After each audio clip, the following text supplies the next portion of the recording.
Yo, what's going on, guys? Welcome back to J-World Trap TV. Today we are reviewing an episode of Atlanta, Season 4, Episode 5. This episode is called Work Ethic, so let's jump right in. So we start the episode off and Vanessa, she's driving Lottie and it looks like they're going somewhere. And I'm really excited because I was wondering where Vanessa's been the whole season, and now we finally got a Vanessa-centric episode. As she's driving, she sees a billboard with a woman named Shani Reed, who wants to work for Mr. Chocolate. She wants to be his future funny mama. We get to the interests of Chocolate Studios, and it's clear from the posters that this is a parody on Tyler Perry Studios in Atlanta. The security officer checks all of Vanessa's bags and Lottie's bags, and Vanessa wonders why he's checking so many bags and being so thorough, and the guy informs her that people have snuck weapons in here before. You know, I assume maybe in real life in Tyler Perry Studios, someone snuck in a gun or the security's really tight and they're making fun of that. I don't know. As they walk into the studio a lot, they see a tour guide leading the crowd, and we can hear them talking about how Chocolate Studios is a studio that is made by Black people for Black people. They also point out Mr. Chocolate's living quarters, which are on set, but no one is allowed to go in or out of his living quarters. We get into a waiting room lobby and we see folks waiting for entry into the studio. There's a woman who's taking some cell phone videos of her daughter, kind of putting her on social media, asking her to take another take. And there's also another man who's in the lobby yelling about keeping someone in the trunk really obnoxiously. He actually asks Van for her name, and she's a little scared, and she tells him her name is Denise. But then Van gets called, and they call her by Vanessa, and the man says, "Oh, Denise, they waiting for you." As we go to the dressing room, we walk by some more Tyler Perry-esque posters, and you can tell they are coming pretty hard, taking a lot of shots at Mr. Tyler Perry in this episode. We next go into the dressing room where we get a tender moment with Lottie, and Van is talking to the hairdresser about Chocolate Land in general, and the hairdresser says that she doesn't really care for the movies that he makes, and so does Van. Van says that she's not really aware of any movies, doesn't seem like she really cares about Mr. Chocolate's movies. At that point, they're interrupted by Shamik, who comes in, and he seems pretty attracted to Van. He tells her his name and just says, you know, he works around the place, but we can see that he's pretty attracted to Van. So after the commercial break, we come back on pretty much a parody of a Tyler Perry scene. It's pretty much a terrible scene. Got some folks acting, and Van is actually acting in the scene.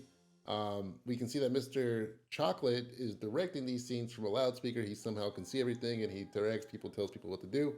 At one point, we have what is an abusive husband in the scene yelling at his wife, and Lottie's on the side, and she says to shut up. This kind of stops the scene, but then Mr. Chocolate asks Lottie to step into the frame, and he likes Lottie, and he asks her to be in the scene and keep going with it. Van is a little uncomfortable with all this, but she kind of allows it to happen because Lottie seems to be having fun. Once the scene is over, it becomes apparent that Mr. Chocolate wants Lottie in another scene, so they start to move on, and Van kind of voice some concerns, but at this point, she is a part of the show, and the show must go on. Van is now in the dressing room getting Lottie fitted, and Lottie's really into this. She can't wait to get filmed, and Van is just still a little hesitant. There's a Christian woman in the room who kind of notices that Van has some hesitation, and she tells her that she should be more open to the joys of her child. Van tells Lottie that if she feels uncomfortable at any time to give her the thumbs down signal, and that she will get her out of there and they can just leave, no questions asked. Lottie says, okay, but it seems like she's having the time of her life. Lottie's in the next scene, and she has a lot of dialogue, and it looks like things are going well. There's a woman of a dark-skinned girl that was with Lottie in the scene, and she tells Van that they need to stick together. She's saying that Mr. Chocolate is probably writing a major children's show for Lottie, and that, you know, her daughter probably won't have the chance to be the lead, but can probably star in the show as like the nerdy friend who uses the computer.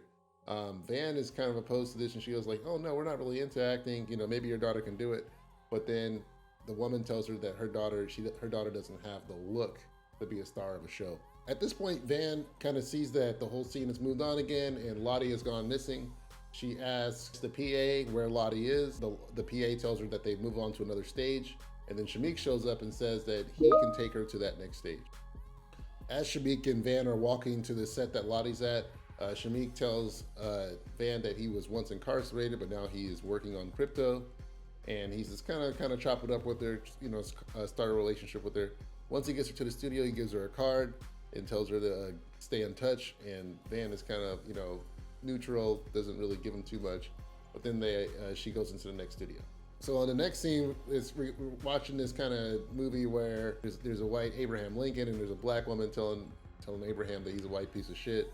And Van is looking for Lottie, and she finds one of the directors, and she asks where Lottie is, and they say she's already moved on to the next set. And Van is like, okay, what is going on? And the woman tells her that Mr. Chocolate is the only one who knows what's going on. She doesn't know where Lottie is. And she actually looks at the intercom for guidance from Mr. Chocolate on what to tell Van, but she gets none. So Van puts her foot down and demands to get taken to where Lottie is, and so the director decides to help. So they're driving to the next scene, and Van is in, she's in the cart with the director and what appears to be an intern. She's telling them that this is not right, that Lottie was kidnapped, you know, because she was taken without her permission. And the director says that she'll forget all about this when Lottie wins a BET award. So Van is like, what? No, I don't care about that. And who cares about BET awards? You know, they're just like black awards. The content is not of high quality, you know what I mean? And pretty much she kind of says that the bar is pretty low because they only win these, you know, black awards. So the intern and the director say, well, why do the white awards matter? And then they also kind of get into how Mr. Chocolate does a lot for the community. So this is like some heavy commentary, I think, on Tyler Perry, because, you know, a lot of his films don't do like, they're not winning Oscars, et cetera, but they do win like black awards at BET and NAACP awards, et cetera. But Van is saying like, well, why can't they elevate this content? Why can't they make it better? And this is just kind of Donald Glover's commentary of Tyler Perry, with also trying to remind folks that, you know, he also does do good things for the community. I'll get into my opinion on this at the end of the video. So now we got Lottie, and she's in the scene begging a woman with a crack sandwich to take better care of her. After this scene, Lottie pretty much disappears right before Van's eyes. Like, she was literally right there, and then she just disappears. And Van didn't get sucked up into a conversation, anything. Everyone just started moving, and she went to where Lottie was, and then she was gone. So she asks the director for help again. Director says she has no clue where Lottie is, and everyone ends up leaving. And then all of a sudden, Van looks at the loudspeaker and says, I want my daughter back. And then Mr. Chocolate finally replies to her, no. So this kind of gets Van upset, and she makes a beeline directly for his living quarters. She gets to the living quarters, and there's two African guards standing in front. They will not let her in, but then the Christian woman walks up from behind, and she pulls out a pistol, and she shoots the guy in the foot, and Van is able to go inside of the building. She gets inside the building, and she finds Mr. Chocolate is this big fat guy. He's playing music that sounds terrible, but it's making scripts. So I think they're making fun of Tyler Perry's scripts because they're just terrible and they're not great. He gets off the piano and he offers Van some grits, which they don't look that good.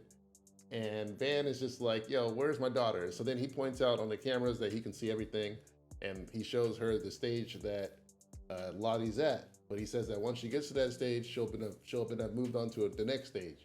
And then she says, well, where's the next stage? And he says, I don't know where the next stage is. This place kind of runs itself. It's my child, but it's grown on to be something that I can't really control, but I just kind of protect it. Van at this point gets upset. She says she's gonna call the cops. And then Mr. Chocolate gets kind of rough with her, starts yelling, gets in her face. And then Van gets the grits and throws it in his face. He gets mad. He holds on to his face, but then says he's fine, that he's grit-proof, but you can tell he's still in pain from these burning grits on his face. At this point, Lottie gets brought in, and Vanessa is happy to see her. Mr. Chocolate makes a deal. Mr. Chocolate kind of then goes into Van's day, and he tries to make a bunch of assumptions about her. He tries to say that she can't take care of her daughter. He says that she was interested in this incarcerated guy, et cetera, but all those things aren't true because we all know that Van is able to take care of her daughter. You know, that she wasn't really interested in that guy. This guy, he's just kind of rambling off and trying to, you know, look at how black people appear to be, but they, you know, you never know what's going on in someone's life. So he makes Lottie an offer to star on the chocolate show, and Lottie is totally into it. She wants to do it, but Van protects her daughter and says no, that she's not going to do it, and they're going to leave. At this point, Lottie gets really upset because she wants to stay and do the show, and Mr. Chocolate's in the back saying, look what the child wants. You can't take it away. But Van makes the right decision, I think, and protects her daughter and takes her out of the set. We go back to Van's house, and Van, she talks to Lottie, and she tells her that why she had to protect her, that it was really important that she kind of grew up a little bit and really had a choice before she kind of made that decision to kind of put herself on camera like that. Lottie gets sad, but I think that Van did the right thing. She didn't pull out Shamik's card, and then he was asking to have sex with her in the boiler room, which I think is pretty gross, but that's how these dudes do things these days. So it is what it is. This episode, I like this episode. We got to see Van again. To go deeper into this stuff, you know, they were making fun of the Tyler Perry studios, and what I'm gonna say is I like Tyler Perry. When I grew up, you know, we watched a lot of his movies, and you know, they were funny and they were black, you know, right? And I'm not going to fault the guy for starting his own studio and getting, employing black folks. There's a lot of black directors that get to work on that studio and kind of get their dreams out. A lot of people who wouldn't have had a chance. Atlanta's a great place to shoot. There's a lot of different tax breaks for folks if they film movies there. So I can understand why someone will want to work with Tyler Perry or work at those studios. So I'm not going to really knock him for that. Yes, he does make some bad movies. Yes, like watching Medea can be cringe sometimes. But the guy did it, right? He went and did the damn thing. So I'm not going to really fault him anywhere on that. I do think, though, if you go into when he was talking to Van about, but she asked like, okay, well, where's Lottie at? And he said, he's on this stage. But then he said, by the time you get to that stage, she'll be on another stage. So I think that's like a deeper metaphor. So like with our children, like, we always think that like, we know who they are and we know where to find them. But the thing about it is they're always kind of moving into different stages, So like once you get here, they're at this stage. Like once you figure this out, you think you figured out the 12-year-old. Well, now that 12-year-old's 13 and now they have new friends and they're doing different things. And then by the time you catch up and get to that stage, they're already on a new stage. So you just kind of have to really trust your kids, that have good values, be who they are and just instill good values in them at a younger age. So when they are moving to these different stages, they know what to do and they make decisions that are good for them. Yeah. So I don't know why Donald Glover went and tried to take down Tyler Perry. I think that was kind of a low blow, considering, Donald Glover has been plugged a lot. He's been plugged a lot. Disney movies, his TV show. And he's really talented, but I just think going after another black creator like this, putting on blast. So I think 10 years from now, Tyler Perry Studios can be like Warner Brothers, or 10, 20 years from now, it can be really big, and it won't be what it was when it started. It can be something else where there's a lot of different creators and going in different directions, and the quality is much better. And we got like Black Avenger movies or Black Marvel movies, things like that. So I think this is a good step in the right direction. It's still early. It's something that he just built. But to kind of go after him and take it down like that was a little messed up. But I still love the show. Still love Donald Glover. Thank you guys for watching. I'm your boy Jay Will. Make sure you hit that like button, hit that subscribe, pull the notification bell so you know when I go live or make a new video. To all my Canadian people, I'll see you guys tonight for episode 8. All right, guys. See you later. Peace.